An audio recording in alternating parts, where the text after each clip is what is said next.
Welcome back to my Motorsport Manager and Fire Fantasy 20 mod playthrough. Round 4 in Dubai will be the first real litmus test for the team. Aberdeen performed well in Munich, thanks to our race strategy, but we'll see if our new driver, Garcia, can produce similar results. During the practice session, we were aiming for knowledge on super soft tires, but intermittent rain meant that we had to swap tires several times, and thus only gained level 1 race trim knowledge. As for the random starting grid, luck was on our side as Aberdeen started in P5, while Garcia started in P12. Both cars have been fully upgraded as far as part development for the season, but I haven't tuned reliability where I'd want it to be. As such, I'll be underfueling both cars by 1 lap and taking a neutral pace. Aberdeen got a decent start, but the neutral pace meant that he lost battles early on. Despite being on the same strategy, Garcia's pace was much stronger and she even fought for positions. However, by lap 2 she was eaten up by the crowd and fell all the way down to P17. Then, Ferrucci collided with Ortmann at the turn 10 chicane and was given a drive-through penalty. Ferrucci's aggression was apparently contagious as Delatraz shunted Ilott while they raced over the starting line.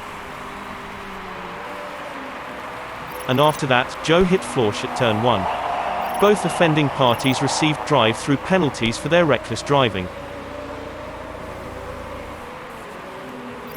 By lap 10, Aberdeen and Garcia recovered lost positions and found themselves in P4 and P11 respectively, as many drivers had to pit for repairs and change tires. Both of our drivers were on the softest tire compound possible, but were still able to conserve the life of the tires, even after a few overtake attempts. It wasn't our intention to try for a zero-stop strategy, but the skill of our drivers opens up this possibility. That is, if nothing catastrophic happens.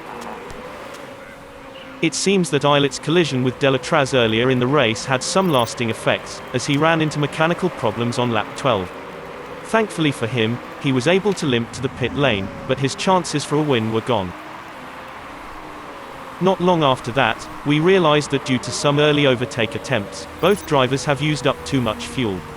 So, to avoid running out, our drivers went easy on their engines and hoped we could replenish our reserves. A couple laps after that, we started conserving the tires as well, to try for a zero-stop strategy. There's yet another collision on the track, caused again by Ferrucci. This time his victim was Lorandi. Surprisingly, the stewards let him off with no penalty. And just in case you were wondering, yes, this is that, Ferrucci. To give you some background on Ferrucci, he was banned from Formula 2 for deliberately crashing into his teammates, fined for using his phone while driving his car, and then sacked by the team after reports of unsavoury behaviour in the paddock. There is some justice however, as Ferrucci was forced to pit for repairs, which spoiled his race. Thankfully, we've conserved enough fuel for a neutral pace at lap 20, just 3 laps to spare. Better yet, our drivers held on to strong positions with Aberdeen in P5 and Garcia in P10.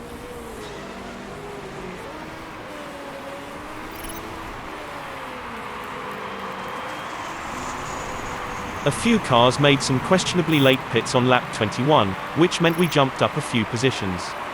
However, Garcia's luck turned as her front wing's reliability dipped into the red zone. The car is still functional, but any parts that degrade into the red zone has their performance significantly reduced. It's too late in the race to pit for repairs, and Garcia will just have to do her best to defend her position. The bad luck is apparently contagious as De La Vara exits the pits, and immediately proceeds to bin it in turn 1. At this point, we just needed to bring it home. Both drivers being in the points is a phenomenal result as it stands. But things got even better, as Schumacher made a critical error and ran out of fuel before the finish line. It was a free overtake for Aberdeen as he finished in P5 and Garcia finished in P9. When comparing how each driver started, Aberdeen started and finished in P5, while Garcia gained 3 positions since her start on P12. Suffice to say, this was an incredible race for us. Sauber's Schwarzmann takes a back-to-back victory, followed by Simtek's Carry and Braun GP's Krone. Schwartzman also jumps to P1 in the Drivers' Championship, where Aberdeen breaks into the top 10. Our standings in the Constructors doesn't change and we remain in P8 after Munich, however the points gap grows larger and we begin to establish ourselves as a midfield contender.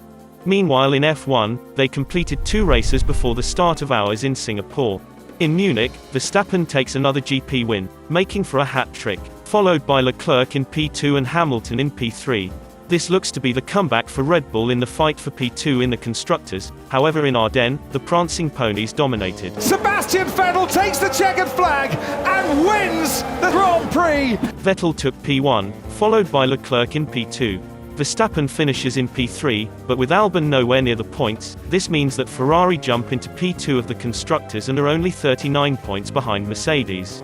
Vettel is also in strong contention for the Drivers' Championship against Hamilton as the German driver jumps from P4 up to P2. For the next set of FIA rule change proposals, Team Penske's principal, Roger Penske, offers up a bribe to buy our vote. The rule change would allow teams to choose up to 3 dry tire compounds for each race, instead of just 2, opening up a much wider variety of race strategies for the teams. Ultimately I don't feel we'd benefit either way, though we definitely would benefit from $250,000. Speaking of money, we now have our first 4-star sponsorships on offer, with the one slot we left open on purpose and another sponsorship slot running out the course of its contract. When comparing similar contracts from 2-star and 4-star sponsors, you can see that the difference is massive.